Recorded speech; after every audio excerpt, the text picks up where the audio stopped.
முதல்வர் ஸ்டாலின் தொகுதியில் 10,000 ஓட்டு இறந்தவர்களின் பெயரில் உள்ளது என தமிழக பாஜ தலைவர் நயினார் நாகேந்திரன் குற்றம் சாட்டியுள்ளார். தென்காசியில் தமிழக பாஜ தலைவர் நயினார் நாகேந்திரன் நிருபர்களிடம் கூறியதாவது: வரும் 2026ஆம் ஆண்டு சட்டசபை தேர்தலில் இபிஎஸ் தலைமையில் மக்களின் ஆதரவுடன் சிறந்த ஆட்சி அமையும்.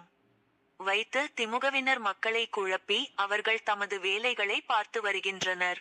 பீகாரில் 65 லட்சம் ஓட்டுகள் நீக்கப்பட்டது போல் தமிழகத்தில் சுமார் 75 லட்சம் ஓட்டுகள் வாக்காளர் பட்டியலில் இருந்து நீக்கப்படும் என தெரிய வருகிறது. இதில் 2002க்கு பின்னர் இறந்தவர்களின் ஓட்டுகளே இருக்கும். உதாரணமாக தமிழக முதல்வர் ஸ்டாலின் நின்று வெற்றி பெற்ற கொளத்தூர் தொகுதியில் மட்டும் 10,000 ஓட்டுகள் இறந்தவர்களின் பெயரில் உள்ளது. அதனை நீக்குவதற்கு அவர்கள் எதிர்ப்பு தெரிவித்து வருகின்றனர். இவ்வாறு நயினார் நாகேந்திரன் கூறியுள்ளார். கேள்வியும் பதிலும். தமிழக வெற்றிக் கழகத்தில் இணைந்துள்ள செங்கோட்டையன், விஜய் தலைமையில் சிறப்பான ஆட்சி அமையும் என கூறியுள்ளார் என்ற கேள்விக்கு, அவர் ஏற்கனவே அதிமுக அமைச்சரவையில் அமைச்சராக இடம்பெற்றுள்ளார். அப்போது அவர் நல்ல ஆட்சி இல்லை என அவரால் கூற முடியுமா? அவர் கூறிய கருத்து வருந்தத்தக்கது என செங்கோட்டையன் கூறியுள்ளார்.